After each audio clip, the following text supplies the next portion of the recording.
Seule chose indésirable qu'il possédait, c'était un secret dont il craignait plus que tout qu'on le découvre un jour.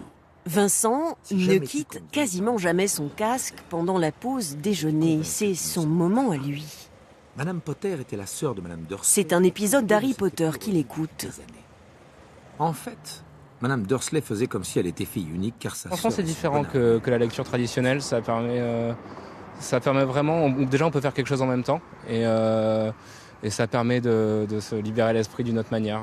C'est notre sensation. Tous les défauts présents dans le miroir de Le livre audio, vieux comme le monde, vieux comme Homère.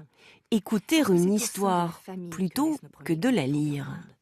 Parce que la famille est si souvent un lieu de conflit. Cette comédienne pose sa voix sur le dernier livre de Douglas Kennedy. On est loin des enregistrements radio des années 60 ou même des CD-ROM.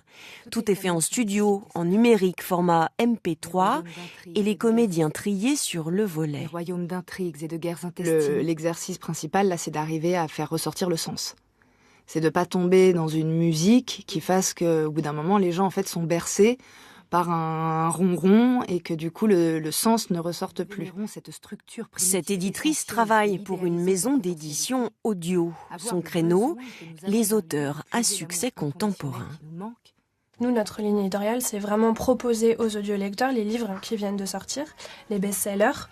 Ensuite, on est avant tout des éditeurs, donc on travaille vraiment en rapport au texte, au coup de cœur. Et dans les librairies, le rayon des livres audio trouve sa place. Des classiques jusqu'aux romans les plus récents. L'étranger de Camus, d'accord. Et on a, je pense qu'aujourd'hui, tout le monde connaît Elena Ferrante. Vous voyez, on est vraiment sur un support qui colle à l'actualité. Avant, le livre audio était surtout réservé aux personnes âgées ou malvoyantes.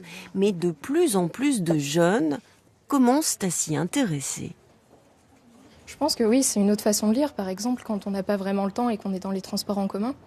La preuve, cette jeune start-up lilloise s'est créée pour vendre des livres audio sur la toile. C'est le petit concurrent français d'Amazon qui est leader sur le marché. L'audiolecteur, souvent, il utilise le livre audio pour gagner du temps, pour faire ce qu'on appellerait du multitasking, c'est-à-dire qu'il utilise le livre audio pour se créer des temps de lecture là où il n'y en avait pas avant dans sa journée. D'abord les transports, que ce soit des transports individuels, chacun dans sa voiture, ou transports en commun, les moments où on fait du sport, ou simplement pour se reposer. Le prix de vente, lui, est quasiment le même qu'un roman papier, autour de 20 €. Si le livre audio ne représente que 5% du marché du livre en France, selon cette éditrice, il est prometteur grâce au numérique et à nos modes de vie connectés. Le numérique apporte tout un supplément de nouveaux clients et nouveaux lecteurs qui maintenant, en plus, avec le podcast, avec la technologie numérique, je veux dire maintenant le poids d'un fichier, c'est plus vraiment un problème. Donc il y a un grand développement possible, je pense, de ce marché. Avec des couvertures qui ressemblent à celles des romans qu'on trouve en librairie, le marché du livre audio s'est mis à la page et n'en est peut-être qu'à ses débuts en France. Dans le ciel nuageux.